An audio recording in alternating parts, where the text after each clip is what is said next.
guys! I'm Lucy and I would like to share with you some of my creative ideas on how to make a DIY Jane of the Jungle costume. Watch me! Idea number 1. Og diri mga besh, magbisaya ako kay bisdak mangyud kong dako. O niyara ko mag-English kung tuwa ko sa gawas sa akong balay. O kining akong usa ka blouse mga besh, putlon og sama ani, waon ang sleeves, o niya tahion ang ginuntingan sama ani. And then makahimo na ta og skirt. Di na ta magkinahanglan og sewing machine. Di na pud ta mo gasto og mahal. Sayon ra kaayo. Idea number 2. Ang lower part nga kaputol sa atong blouse, ato ning himuon nga blouse or pang top sa outfit ni Jane. Pwede butangan og garter, insertan og garter or tali. Sama ani akong gibuhat. So this is it, pansit. So mao na ni guys. Ihigot lang diha sa atong liog. O see, di ba nakahimo na ta og blouse and skirt. Sayon ra kaayo og dali ra kaayo. Kining gihimo na ko nga blouse, duha ni ka choices. Pwede siyang himuong tube or pwedeng ihigot na to sa atong liog. Para na ko ako lang yun siyang ihigot parang sigurado kay kung gukuron ko og iro, di gyud siya matangtang. O di ara, tan-awa na humana ang atong blouse and skirt. Mutuyok sa tagamay parang makita ang porma sa atong likod. So ana ra siya, o tan-awa, humana gyud. Idea number 3. So kini nga part naghunahuna ko kung asa ko ni ibutang, sa mga bitiis ba or sa mga bukton. Ako sa ning guntingon aron maka-decide ko kung asa. Gisuwain gyud ako nig sukod sa akong bitiis pero batay siya tan-awon, so mas nindot siya kung ari sa akong mga bukton. So ato ning tahion diri nga part diri parang maka-insert ta og garter. Unya mga besh, ang gitason sa garter dapat mo fit sa atong wrist. And then ilak ang isikatumoy sa garter gamit ang dagom og hilo.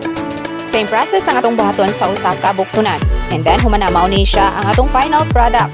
Ready na ni natong isuot. So, ready? 1, 2, 3, go! Pwede ra sa gyud kaayo kung wa tay ingon ani. Ang ako alang nga dili mausik ang atong panapton, magamit siya tanan. O diba nindot man sa gyapon, no? So, humana tulo na gyud ang atong nahimo sa usa ka blouse. Naari gyud na nato kung saan nato pag-arte-arte ang atong mga isuot. Idea number 4. O di ara, wa pag yun nahurot ang atong panapton. So ato yun ning daginuton. Gamay na lang yun ang atong panapton nga nahabilin. Ato ning pormahon og sama ani atong tahion diha. And then atong putlan ang isig katumoy og tupungon. Unya atong balihon sama ani. Gamitan nato og stick aron madali. Nga besh ang pwede natong himuon ani nga panapton nga sobra kay necklace. Ang pangutana, naa ba di ay necklace nga panapton? Of course, mga besh naa. Pwede man gani og kadina ang imong ibutang sa imong liog. Depende ra gyud na nimo kung unsay imong ganahan. So nahuman na tahi ato na ni siyang gibutangan og botones kining diri nga part, and then sa other side ka atong butangan og hole kung asa na to i-insert ang atong botones. O ingon ani, ilak na siya diha. Unya di pa na siya mauna patay ibutangan design diri sa atong atubangan. Atong butangan og pendant, di ni siya maprenda, di po ni siya mabaligya. Oh, safe ra gyud ka sa mga snatchers.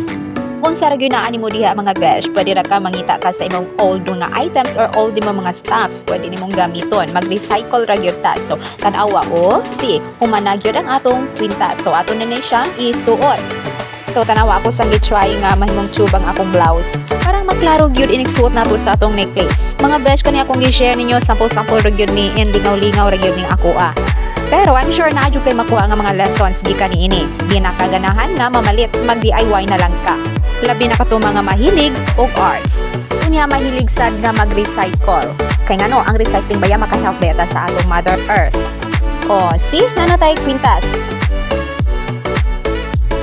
So, proceed ta sa atong idea number 5. Kini last na gyud nga panapton, napagyoy gamay. Ato ning daginuton kay sayang. So, maghimo ta og earrings. Kay naaman tayo necklace, maghimo ta og ariyos. Magkataog sa kaparisan nga sama ani. Tanawa.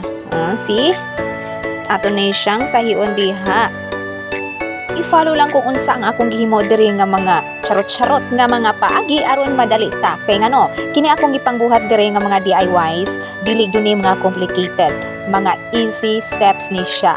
Gitahi og sama ani and then gilak diha ana, and then kinahanglan na siya nga ma-secure gyud siya paghugot ana. So maghimo ta og duha ka ingon ani. Kabaw baka nga gusto ko ang mga easy steps, easy and fast, kaya nga gusto ko ayo ko nga makakita dayon sa resulta sa akong mga gipang himo. O, diara ang atong earrings. Pair of earrings. So, ato na ni siyang isuot. Ready? 1, 2, 3, suot na diya. Shoutout day ko ni Ate Bibing sa USA. Kay mao ni ang sponsor sa akong mga makeup diri. So, ako dyan gipang gamit ko maglaglag kay sayang maabtan og ka-expire. Ate Bibing, thank you so much gyud sa imong mga hinatag. Ako dyan yung giampingan o gipang gamit. O, tanawa, naana gyud tay pair of earrings. Pwede kayo no?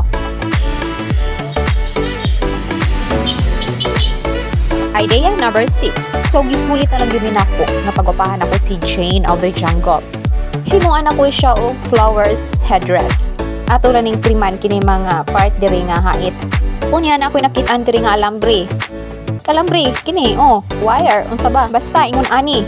Unya mo gamit lang diri glue gun and glue sticks. Ato ni siyang ipapilit ang atong dahon diri mga leaves and then sa ibabaw ang atong mga flowers.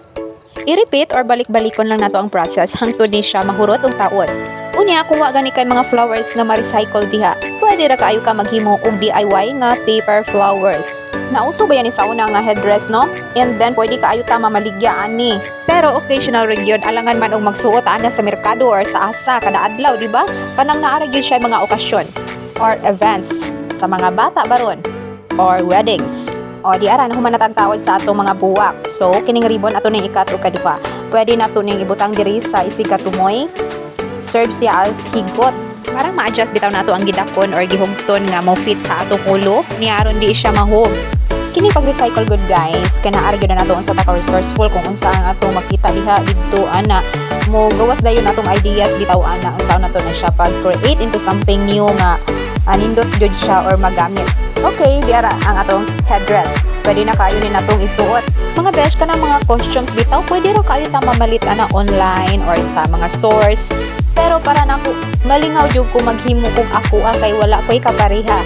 Mas nindot man gyud na nga ikaw mismo ang maghimo sa imong mga gipang suot or imong ipahulam or ipasuot sa uban kay sure jud ka nga original. Why twinning? Ug naaman gani sulagma or panagsara gyud na. Oh, see? Fit ra gyud siya, di ba?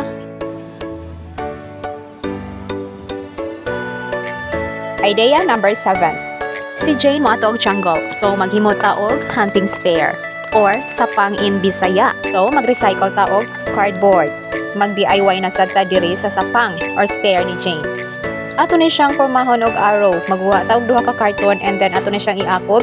I-sandwich na to diha kining atong tubo nga plastic kay ngano wala man kahoy, wa koy kahoy diri. Kanila akong gamiton and then ato ni siyang ihigot diha gamit ang electrical tape.